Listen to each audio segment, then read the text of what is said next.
जहां एक तरफ पूरा घर अहाना पर तंज कस रहा होगा, ये लड़की आखिर एग्जाम देने कैसे चली गई? क्या उसे हमारे घर की परंपराओं की कोई परवाह नहीं? वहीं दूसरी तरफ दुर्गा देवी सबके सामने अहाना की ढाल बनकर खड़ी हो जाती हैं। उनके तीखे शब्द सबका मुंह बंद करा देते हैं। लेकिन असली झटका तब लगता है जब अहाना न सिर्फ एग्जाम पास करती है, बल्कि पूरे कॉलेज में टॉप करके दिखाती है।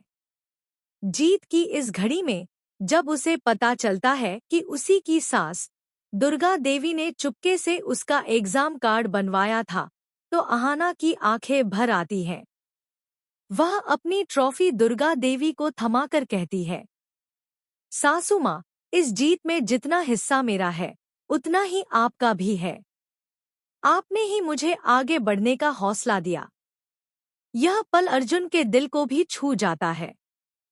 पहली बार उसे एहसास होता है कि अहाना सिर्फ उसकी पत्नी नहीं, बल्कि उसकी असली ताकत है।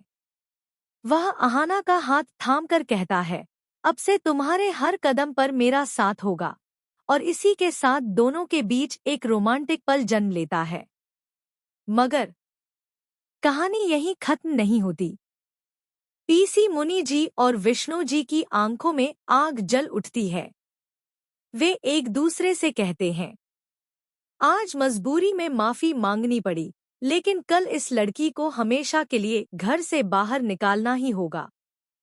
दूसरी ओर दुर्गा देवी अहाना को अपने पास बुलाकर कसम दिलाती हैं, अब से बहू, तुम कभी किसी के सामने सिर नहीं झुकाओगी। चाहे कैसी भी मुश्किल आए, तुम इस घर की गरिमा बचाने के लिए अडिग खड़ी रहोगी। इसी बीच घर की नौकरानी का एक खुलासा सबको चौंका देता है। वह कहती है कि उसने रात को किसी अजनबी को अहाना के कमरे में चुपके से जाते हुए देखा था। लेकिन वो कौन था? किस मकसद से आया था? अब सवाल खड़ा होता है, क्या ये नया खेल अहाना के खिलाफ कोई गहरी साजिश है?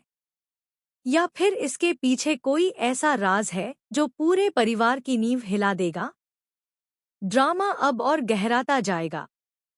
अहाना की जीत ने उसे नया आत्मविश्वास दिया है, लेकिन उसके खिलाफ बिछी चालें और भी खतरनाक होने वाली हैं। आने वाला वक्त तय करेगा, क्या अहाना इन मुश्किलों से पार पा सकेगी या फिर पीसी मुनि जी और विष्णु जी की साजिशें सफल होंगी।